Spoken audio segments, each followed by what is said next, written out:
I'm glad the saga is over and I'm ready to move on.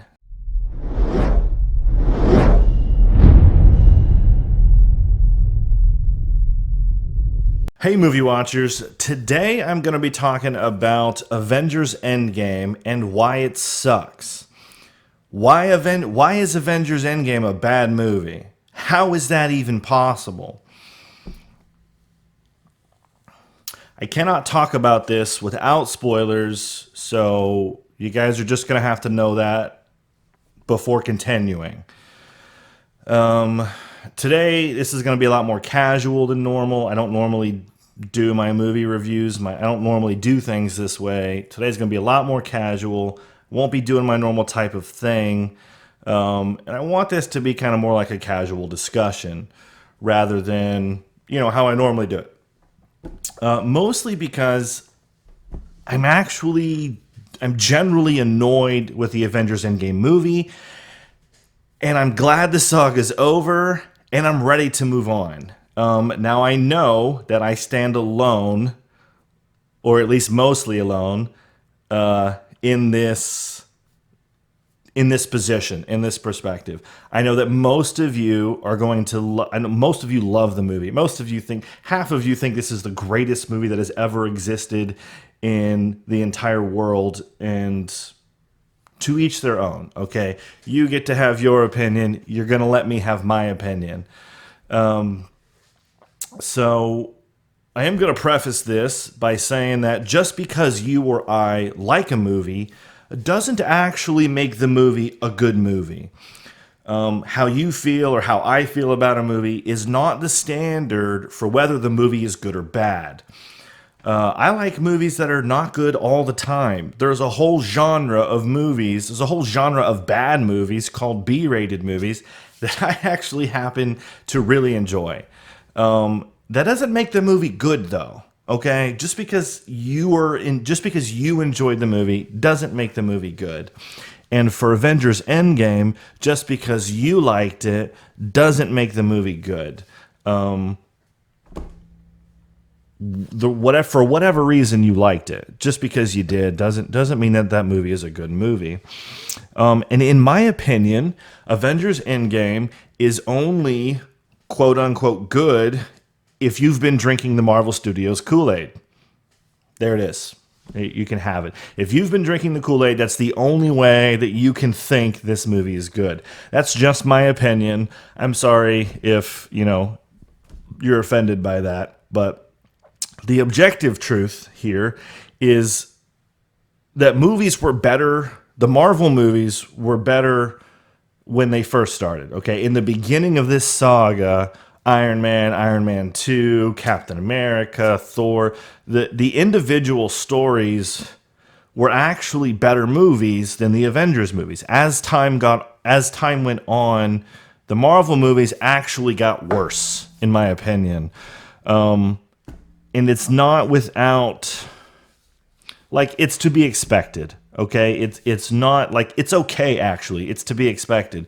Most TV shows or most series of movies out there, they're really good early on at the beginning of the show or in the beginning of the series, and they tend to get worse as they go on. Unfortunately, Marvel is no exception to that. So again, I will state my opinion, which I can support, and I will explain. So, in my opinion, Avengers Endgame is only quote-unquote good if you've been drinking the Marvel Studios Kool-Aid. If you have been drinking the Kool-Aid, then ultimately, no matter what they decided to do with this movie, you would have thought that it would be the best movie in the world. So, okay. So let's talk about why Avengers Endgame sucks. Because I think it's a bad movie, but I seem to be the only person who thinks it's a bad movie. So I'm going to defend my reason why I think it's a bad movie. I don't think it's good for several reasons. In the first 20 or 30 minutes of the movie, most of the acting is pretty exaggerative, what would be called overacting. And it was just too obvious the actors were acting. Okay, actors aren't supposed to look like actors acting. They're supposed to be good enough to look like they are the character that they are pretending to be. And unfortunately, RDJ was doing it, Chris Evans was doing it, and like none of it was very believable to me anyway. So if you believed it, good for you. I didn't believe it. It doesn't last long, thankfully. Like I said, it's only about the first 20 or 30 minutes of the movie. But it was painfully obvious. And like the way RDJ reaches for his helmet, like he's in love with it, and like he's about to kiss it, like a soldier kisses his wife before he goes off to war. Like, in my opinion, that's just way overdoing it, and just it at no point was that believable to me. The same way, like, Jeremy Renner wipes off the blood on his sword after killing all those people. It's just so over dramatic, and I wasn't buying it. And also, I'm not happy about pointing those things out.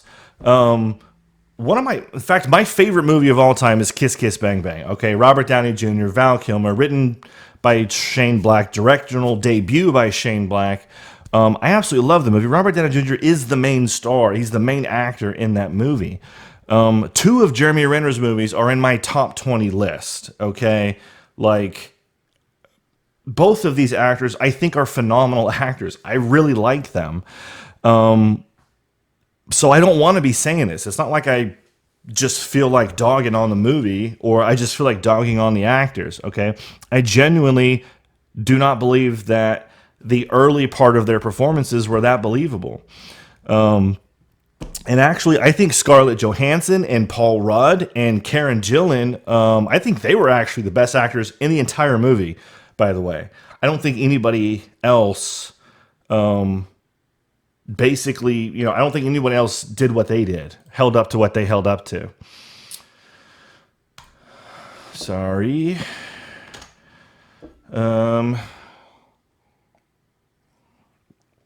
Sorry, I've got a lot of notes here. I have a lot to say about the movie, so I've got notes in front of me. I don't want to forget anything or leave anything out. So, yeah, I think Scarlett Johansson, Karen Gillan, Paul Rudd, I think they're actually the best. They have the best performances in the movie, is what I mean to say. I don't necessarily mean that any one person is a better or worse actor than anybody else, okay? Some people have better performances than other people. Doesn't necessarily mean that they're a better or worse actor, blah, blah, blah. Moving on. Another reason why Avengers Endgame sucks, and I think it sucks, is and this is actually the most important issue, okay? Forget the first 20, 30 minutes of acting. Forget the next one that I'm going to get to. In my opinion, this is the meat of this video. This encompasses why I think this movie sucks. And I don't know why everyone's giving it a free pass. Why is like nobody talking about it? Actually, I do know why they're giving it. It's because they've been drinking the Kool-Aid. So anyway, I digress. They're on it. Okay, so there's just some really bad writing in the movie. All right, if this were an objective standalone movie, then if no one was drinking the Kool-Aid, then maybe you would be looking at the movie with fresh eyes, or not from a no matter what happens, this is going to be a great, and this is an end to a saga, right? If this was a standalone movie by itself, the writing in this movie would be absolutely terrible. And I understand that this is a sequel to Infinity War, but even okay, it's not a standalone movie, so let's not hold it to one, okay? It still has bad writing in it, and I've got many examples right here that I will show you. It's basically got bad writing everywhere you look, okay? In the beginning of the movie, Captain Marvel is kind of just like, is she just flying in that corner of space and happened to notice that ship with two people on it and figured they need to lift? Or like, how exactly why was she there? How did she get there?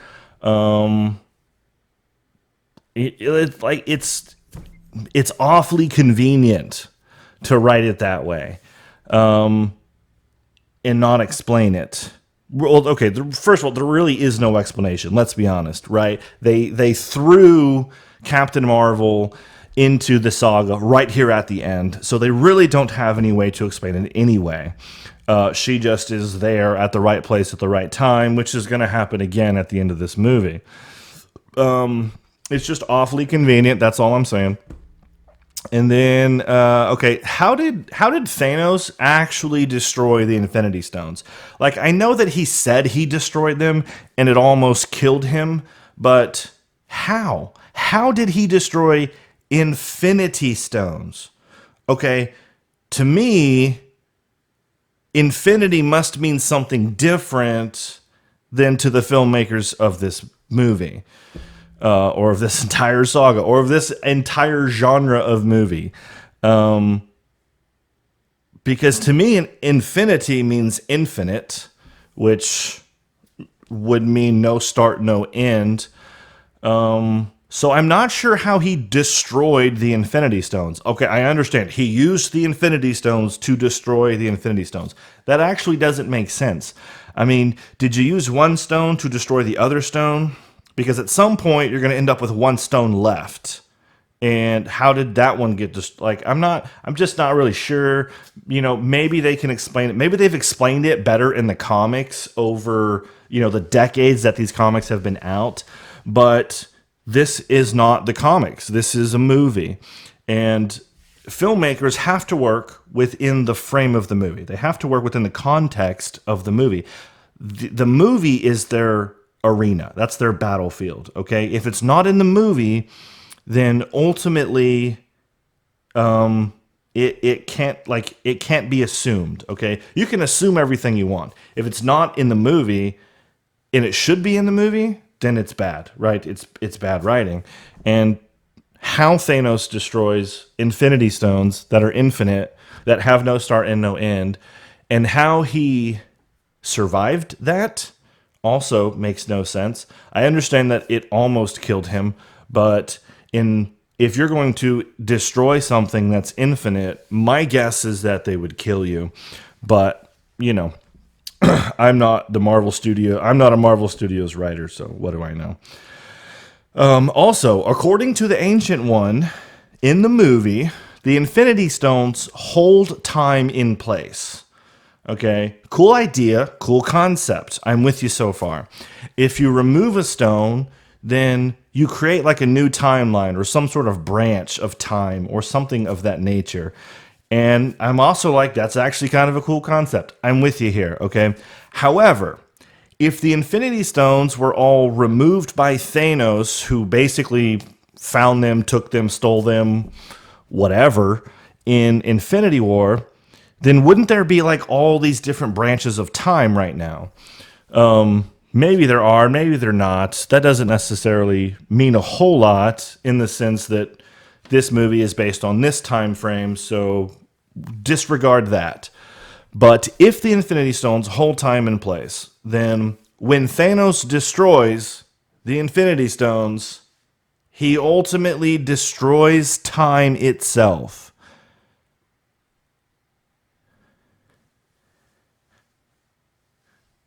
Do I have to, surely I don't have to go into the magnitude of what this actually means. Okay, if you destroy time itself, everything that exists within time is also destroyed because time itself is destroyed. So everything within it is also destroyed. So when Thanos destroys Infinity Stones, which I don't think are possible to begin with, much less do I think he would survive it. But when you do that, then if they're holding time in place, they're destroyed. Nothing is holding time in place now. So you either have none of this makes any sense, or none of it's explained. Nothing can hold anything else up. Okay, there's no foundation here. They just wrote whatever they wanted to write because it sounded cool, and they expected everyone to buy it. I don't like it. Look, they write their own rules. They write this rule in the movie, and then they break their own rules and their own laws, and then they just expect everyone to believe it and buy it. And I don't know. For me, it's just too stupid. I'm sorry. Like, if you think it's cool, then you can think it's cool all you want. I don't think it's cool. I think it's dumb. I think it was a really cool idea. I don't think they took a lot of time in thinking about it and preparing for that. I think it's stupid, actually.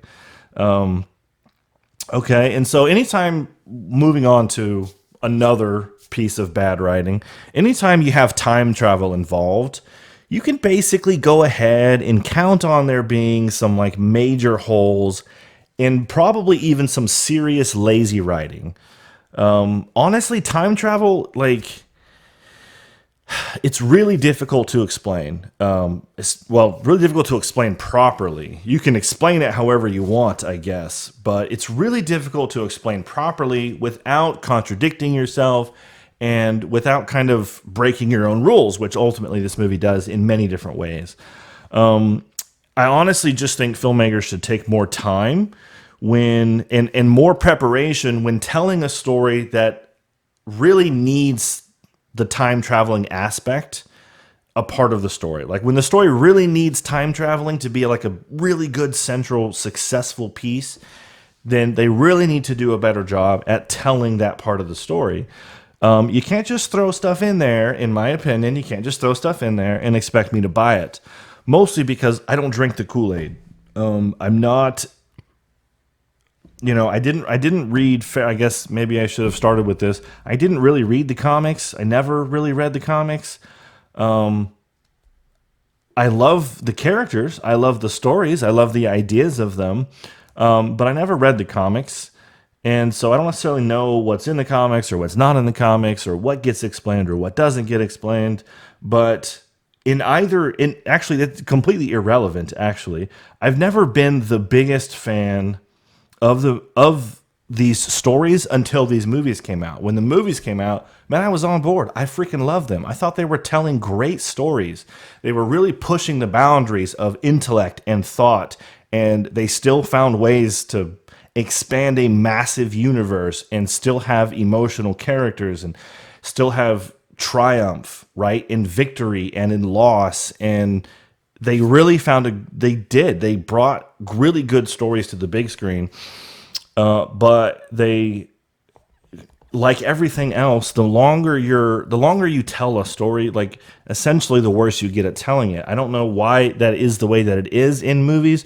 Book writers don't seem to have this problem. Book writers, when they write books, the books tend to get better as you go along. But in movies, it's like they run out of content or something. I don't really know what it is, but the longer a show goes on or the more movies you have in a series, like the worse the stories get.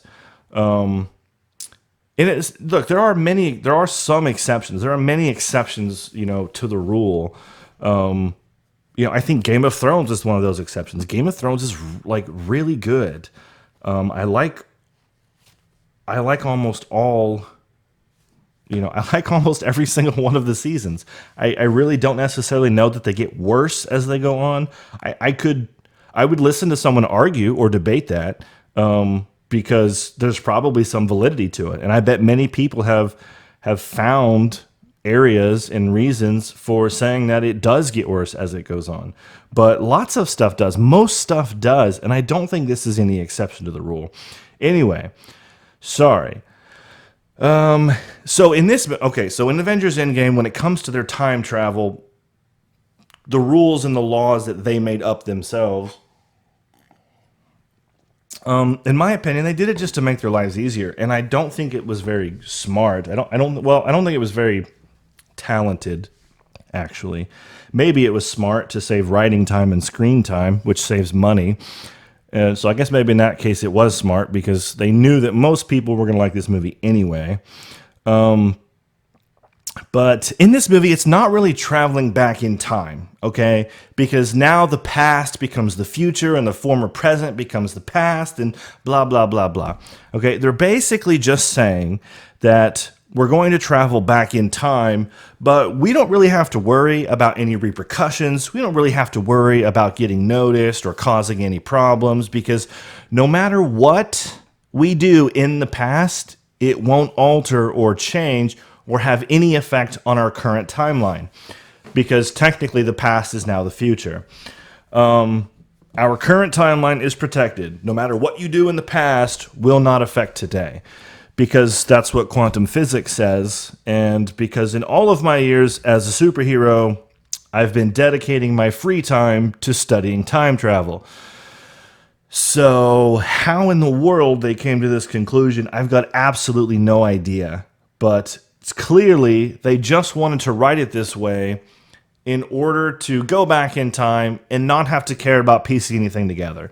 They didn't want to have to care about the screen time or writing a certain story where the superheroes couldn't, run into themselves, or they couldn't, they couldn't cause any problems in the past, because then they would ultimately affect the future, which would come back to their current timeline. They just didn't want to write, they wanted to make up their own rules and write it that way. And I guess that's fine, but I think it's dumb. And personally, I find that to be a very lazy way of dealing with time travel. Okay. Tony Stark says no at first, right? He's like, I'm not going to do it. I'm not going to help him. He's like, oh, you've got no idea what you're getting yourself into. There's no way. It can't be done. It's a suicide trip. Everyone dies. But he does his little Tony Stark thing, and he's like, what the hell? I'll run a few models after dinner, and I'll say some really big words that, makes myself seem really smart. And then it's like, boom, he just solves time travel, right? Like 2 or 3, just a couple of scenarios. He'll run through a couple scenarios and he solves time travel like right between dinner and bedtime. That's a normal Tuesday for even people like Tony Stark. In my opinion, that's another example of convenience writing, right? They obviously wanted to do this, so they kind of started with the idea of time travel. Well, we'll go back in time to get the Infinity Stones, bring the Infinity Stones to the future, deal with what we need to deal with, and then take the Infinity Stones back to the past. They obviously wanted to write it that way, so then they had to fill in some stuff around it. And in my opinion, they did a lazy job of doing that, right? They didn't want to spend too much time on it. They didn't want to spend too much screen time because it's really hard to explain. So they just kind of build a little bridge here, build a little bridge here. And so here, and this is what you have, right? I just don't, I think it's lazy. Something else I think is lazy is like Captain America yielding the hammer, right? Wielding Thor's hammer. He basically becomes worthy of Thor's hammer just because. Out of nowhere. Just because. Because it's cool. Because everyone would like it. Everyone will think it's awesome. And it actually kind of is a cool scene. He's throwing the shield and then he's hitting it with a hammer, which kind of doesn't really make a whole lot of sense, I guess. But, whatever. It's cool. I think that's the whole point. I think the point is people are going to overlook the stupidity of the writing because they think something is cool. And I'm not that person. I'm not going to say that I've never missed something because I thought something was cool. I'm not going to say that, but I am going to say that I didn't miss it this time. And this time I think it's stupid. Even though it's cool, I think it's dumb. He was also holding Stormbreaker at one point, and Thor's like, give me the bigger one. You're the small guy. Give me, you can have the small hammer. I want the big axe. I don't understand. I know, at least I'm pretty sure that there's an addition or somewhere in one of the comic storylines where he is wielding the hammer. The problem is that in this movie, again, this movie is the arena, okay? Not the comic books, not anything else. This movie is the arena. This movie is their workspace. He just picked, it just is his all of the sudden, right? Right? Captain America, Thor, and Iron Man, they're all getting their butts kicked by Thanos, and it's just convenient. We just need it to happen. We can't let them die, but we don't want them to be beaten too easy. You know what I mean? That's cool. He can just wield it for whatever. A lot of people, I've read stuff, people have speculated, he became worthy in Infinity War. What the hell does that even mean? Does the hammer have consciousness?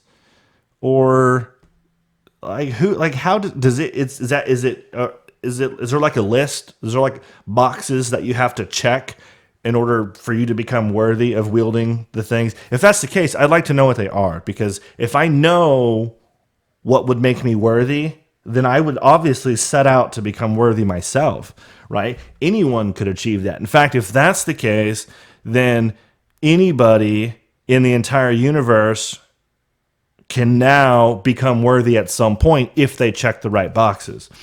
You see, I think this is stupid, right? I don't like, I understand that it's cool and that it looked cool, but it's not good writing. Moving on to something else. Sorry, I'm going to scroll through my notes here.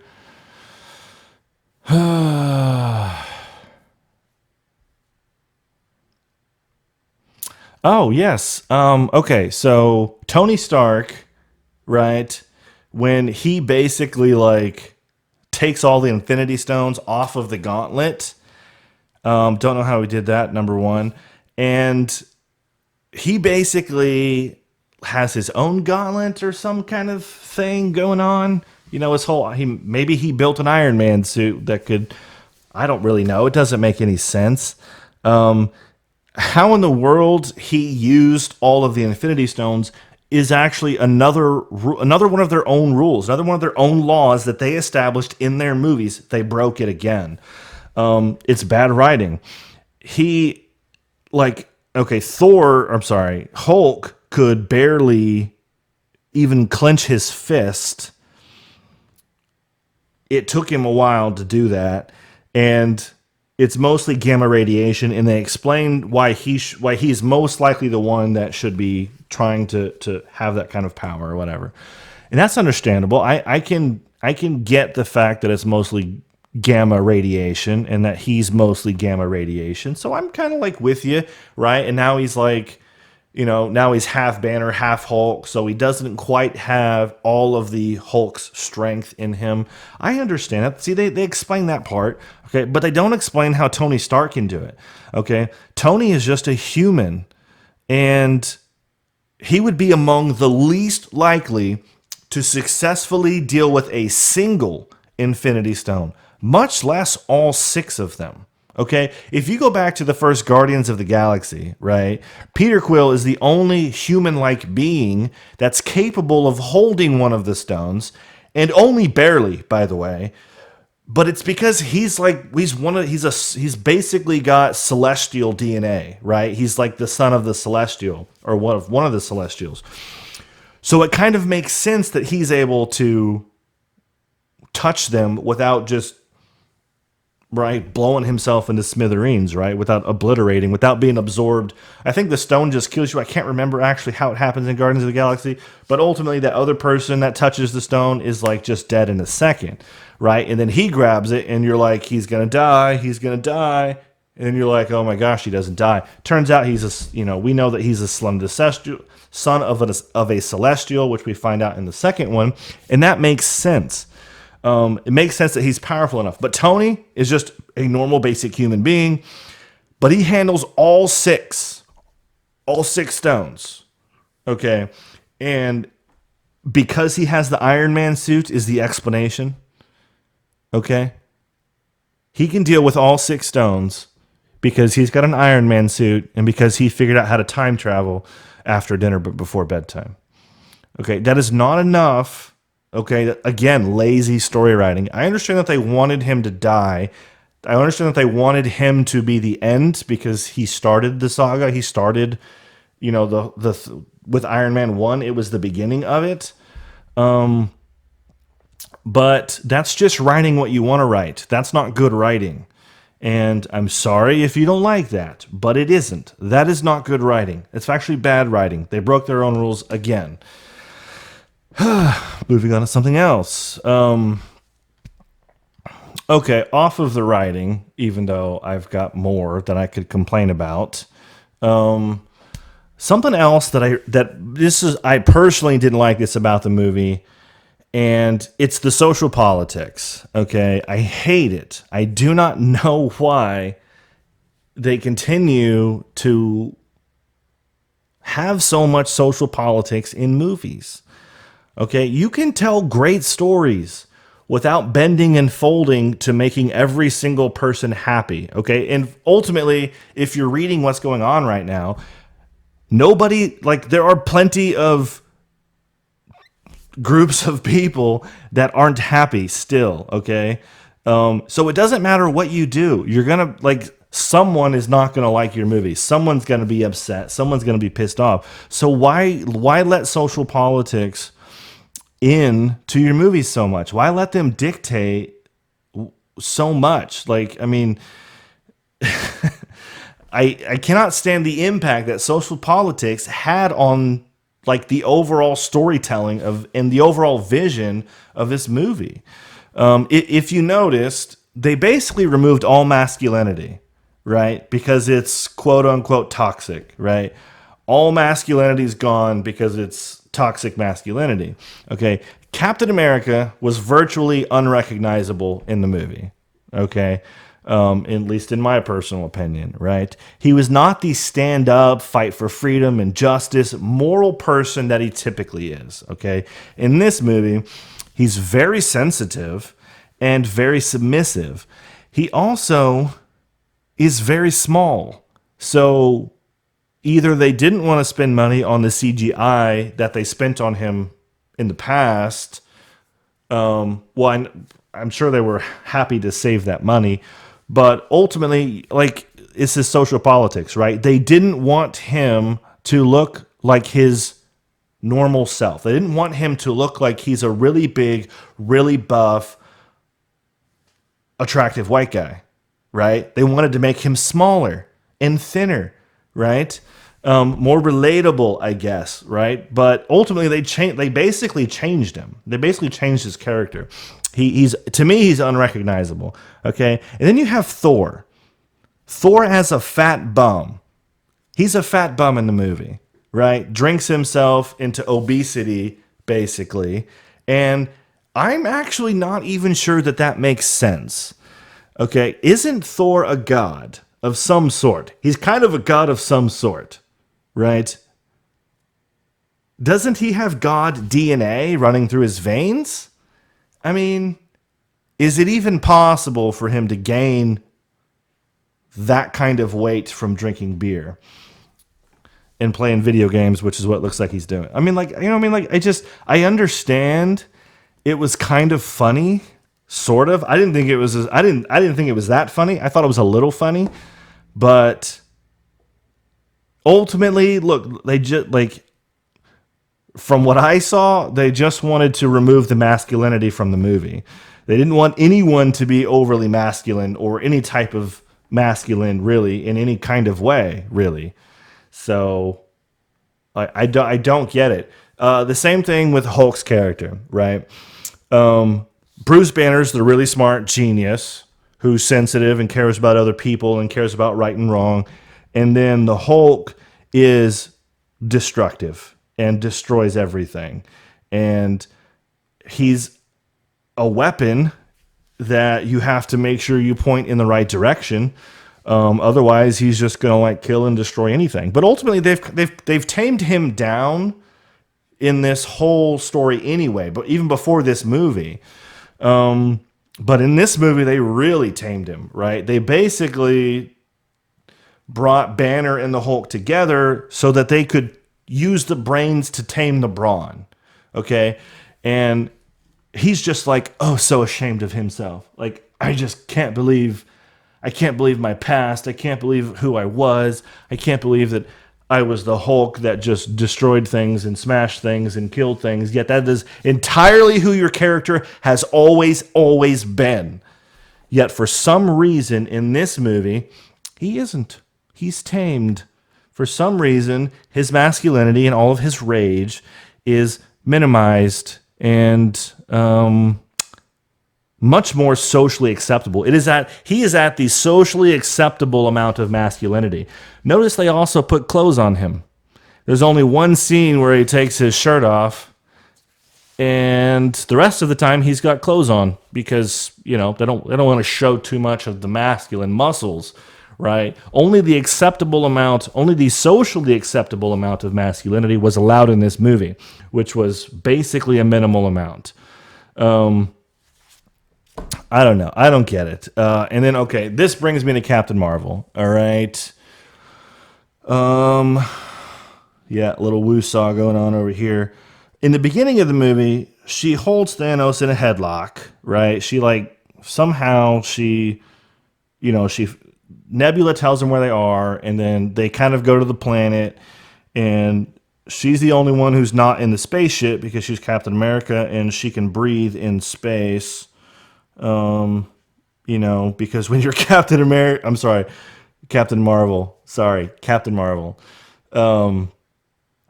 They're in a spaceship and Captain Marvel isn't. Captain Marvel is the only one who's not in a spaceship because she doesn't need to breathe oxygen because, she won't be stopped by air, right? Oxygen cannot defeat her, not even its lack of existence. She can she can invent oxygen in space, right? She just breathes. Also, she just opens her lungs and oxygen just enters. Even though there isn't any oxygen around, it just enters her body. Anyway, she goes and she basically does a once around of the planet, the garden that Thanos is on, figures out that he's by himself, right? So he basically attacks him, kind of beats him up and holds him down in a headlock. Now I get it. He's not his strongest self. He doesn't have the Infinity Stones because he destroyed them, because I already explained why that's stupid. And Thor cuts his head off, right? And he dies. So I guess that's okay, right? We'll give her that one, all right? But at the end of the movie, okay, so she goes away and she pulls, the writers pull the whole, well, look, this is going on thousands of planets, so this is going to take me some time because I can take care of thousands of planets by myself. So she's like, I'm going to be gone for a while. Just so you know, I can't be a part of everything that you're about to do because story writing needs you to be gone for all of those reasons. And the reason why it needs you to be gone for all of those reasons is because you're OP. And because she's OP, she can't be present, because if she was present, then they would be overly successful. And if they were overly successful, there wouldn't be anything to the story, right? Because Captain Marvel would just do everything and just save everybody in every single way possible, because that's what she can do. I'm surprised she can't time travel all by herself yet at this point, although I wouldn't put it past them. Just give it a couple movies. Pretty sure she's going to figure out how to time travel all on her own. Anyway, at the end of the movie, she again conveniently shows up at the right time, right when it seems like everything is in Thanos' favor. She shows up, right, with, she shows up and just kind of does her little fly through ships kind of thing.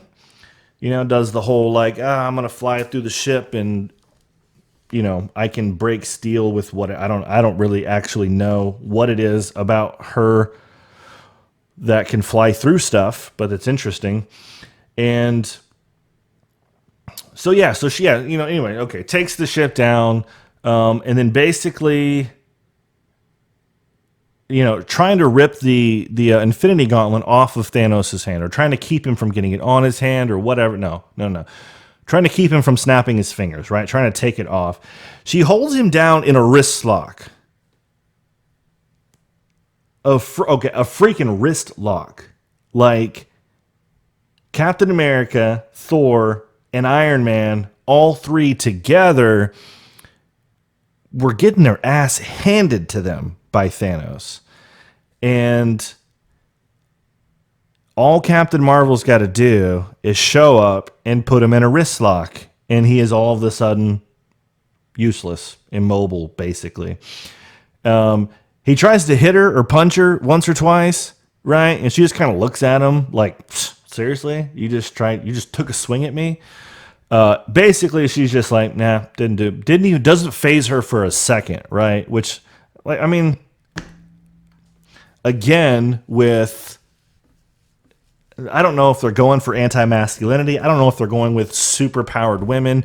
I don't really know what they're doing, but it's certainly not believable. It's certainly just ridiculous. And then, so what he does is he rips he takes, I think it's the Power Stone. He takes the Power Stone off the Infinity Glove and then punches her with it, which I also don't understand. Like, I don't necessarily, like, does holding the Power Stone in your hand give you extra power? If that's the case, then when he's wearing the Infinity Gauntlet on his hand and he tries to hit her, why doesn't that work? Why does it only work if you take the Infinity Stone off of your hand and you punch her with it while it's in your hand? Like, I don't necessarily understand why that is the case. And if I remember correctly, according to the Captain Marvel movie, was she created? Wasn't she created by the Power Stone, which is why she's so overpowered? Like, didn't she absorb the Power Stone's energy? So if that's the case, if she is created from the Power Stone in Captain Marvel, which she kind of is, then wouldn't punching her with the Power Stone be like giving her more energy? Wouldn't that be like giving her more power? Wouldn't that be like less, like, I don't know, like, would that even do anything to her? She flies off screen, right? And the only reason she flies off screen is because the writers actually sort of kind of didn't want Captain Marvel to beat Thanos all by herself, right? Because they knew that would piss people off. Because a lot of people have been pissed off about that since the Captain Marvel movie came out. Because let's be honest, that movie's not very good either. Many people don't think that movie's good. I didn't think that movie's good. I understand that some people thought it was, but I think those people are wrong. I think it's a bad movie. And her role in this movie is very... In fact, most people that have commented on this, I believe, most of them are saying the same thing, which is I don't know, 10 to 15, 20 minutes that she's in the movie are actually like the worst parts of the movie. And I'm not going to disagree with that. I think they're stupid. I think that part's stupid. The only reason they did it that way, okay, they made her extremely powerful. Like, they literally made her so powerful that Thanos literally wasn't a challenge for her. Apparently, the only reason he had a successful encounter was because he punched her with a Power Stone in his hand. But that doesn't make sense because she ultimately was created from the Power Stone, and therefore she likely would have been able to absorb that power. And, like, I think I can't explain how stupid that I think that is. I think it's very, very stupid. I think if I were writing it, and I'm not a successful Hollywood writer, okay? I don't know what these guys have to go through. I don't know how much story they write and how much explanation they go with and how much gets edited out. Okay, I don't know that. I don't necessarily want to say that the writers did a terrible job, right? Maybe they originally have really good explanations and the producers came along and said, this is too much, this is too long. And the directors were like, okay, snip, snip, snip, snip. This gets cut, this gets cut, this gets cut. Maybe that's the case, okay? But if that is, I don't know that. And I'm not going to speculate, okay? What's in the movie is that's what gets criticized, okay? If it wasn't in the movie, I wouldn't criticize it. I can't criticize it if it's not in the movie. So if it's not in the movie, and it should be, then I'm going to criticize that. But, ultimately, I don't know what they decided. I don't know why they decided to go the way they decided to go, but I think it's pretty bad. There's also that scene at the end, in that big fight scene, where, like, all the female superheroes like apparently form their own little like power squad, their own little girl power squad. They're around Captain Marvel, kind of like it was a football, which I thought was very funny, right? She's got the Infinity Gauntlet, and it's like she's like the quarterback, right? And all the linemen kind of like run up together, and they're going to protect the quarterback or the running back with the ball. Lots of some little girl power stuff in there. Yay, girls! You got one for you, I guess. But yes, ultimately lots of social politics, right? Social politics largely affected the vision, I think, of their writing, of their decisions to go with this. I think removing all masculinity from a movie, especially a movie based on superheroes, a movie based on, Thor being a god, right? Hulk being a gamma radiation type of being. And I understand, look, there's going to be some people out there that are like, oh, well, feminine, sensitivity is the new masculinity. That is not, it's not true. It's certainly not the truth. There's nothing wrong with being sensitive. Okay. I'm married. Okay. You can ask my wife. I am plenty sensitive. I have to be sensitive at some times. There are many things that as a human, you have to be sensitive to. Otherwise, you're just not human. And, you're just a cold, bitter person. And nobody wants to be a cold, bitter person. But not all masculinity is sensitivity, right?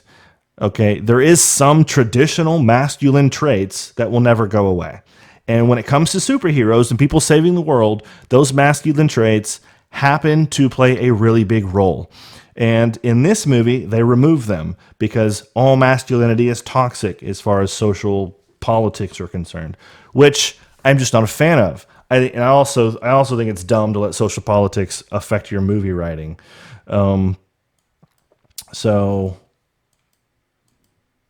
get back to my notes here. All I can really say is that I didn't really expect that much. I really wanted the movie to be good. I wanted it to be really good. But to be honest, I didn't really expect that much from it. I haven't actually expected much from the Avengers movies for a while now.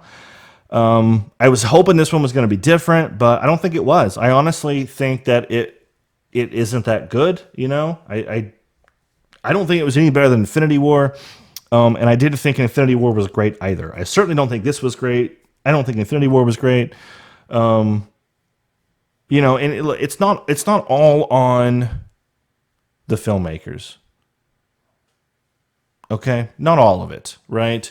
Once you complicate a story like the way that they've complicated this story, with bringing all of these people in and all these different backgrounds and all of the setups to their stories and all these different characters, once you complicate a story to this degree or this magnitude, there's just no way to keep from making mistakes. There's no way to keep from making a lot of mistakes.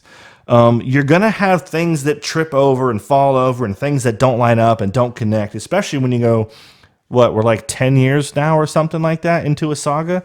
If you look back at at Iron Man 1, just Iron Man, there are things that are in that movie that would not be socially acceptable today, right? There are things in most of those movies up until the last 3 years that would not be considered socially acceptable today. So ultimately, there's too much complicating the story, okay? And I'm sorry, for me, I see the complication, and I'm looking for how they're going to deal with it. I'm looking for how the filmmakers are going to tell the story, how they're going to deal with that complication. And there's just no way that you can keep from making mistakes. So it's not all on them, honestly. It isn't. It just sucks. In my opinion, it just kind of is the way that it is. I didn't expect big things, and I don't think I got big things. There are some people who I'm pretty certain literally think this is the best movie that has ever existed on the face of movies. There's a whole lot of evidence to contradict that, but to each their own. Anyone can think this movie is a good movie. If you want to think it's good, that's fine. If it entertained you, and that is your only definition of a good movie was entertaining, then that's fine too. Personally, don't think it's good. And honestly, I'm glad the saga's over. I'm actually glad it's over. I'm ready to move on to something different. Okay, I'm actually tired of all these grown adults in suits, right? In costumes, right? With magical powers that fly around the universe. Because, the speed of light takes, millions of years to travel across space, but it's cool. It's irrelevant. Who cares, right? I just think a lot of this stuff is silly. I think it's dumb. So I'm not the biggest fan of them. I loved them in the beginning, but over the past couple of years, I've really been falling off of this train. I don't want to be on the train anymore. I'm ready for new stuff. I want to see new stuff come out in television and movies, and I'm glad it's over. Sorry, you can hate me all you want. I'm glad it's over. I'm excited to see what's coming. I think if it wasn't over, that things would have just gotten worse. And maybe at some point, people would be like, oh, yeah, he's right. And maybe they'll still think that. Maybe in a couple years from now, looking back on these movies, someone will be like, you know what? That one guy, he was right. They weren't as good as we thought they were. In my opinion, Marvel needs to take a step back, okay? Take a few breaths, breathe a little bit, okay? Revisit some things before starting it up all over again. And maybe when they come back, they'll be a little bit better. I don't know, right? Hopefully. I want good stories. I want everything to be a good story. That's just not the case. Not everything can be a good story. So I don't think it will happen. I'm pretty sure they're just going to keep going as they are. I'm pretty sure the social politics is just going to get worse. And I'm pretty sure that less and less people will more and more people will start to dislike that content. I don't think I'm the first one to do it. I think I'm a little bit earlier than most of the other people. Most people are still on the Marvel Studios train. I'm not on it anymore. I'm actually happy to take a break. I will be taking a break from Marvel for sure. I'm happy to do so. So yeah, that's kind of this is why Avengers Endgame sucks. If you agree or disagree, you can let me know in the comment section down below. I will happily converse with you. Yeah, sorry if you didn't like this. Honestly, this is just my own opinion. It's what I think and feel about the movie. And you are certainly allowed to think and feel however you want about the movie, as long as I get to do the same thing. So thank you for watching. I've got more reviews, more discussions coming your way. So check back soon for those guys, and I'll see you on the next one.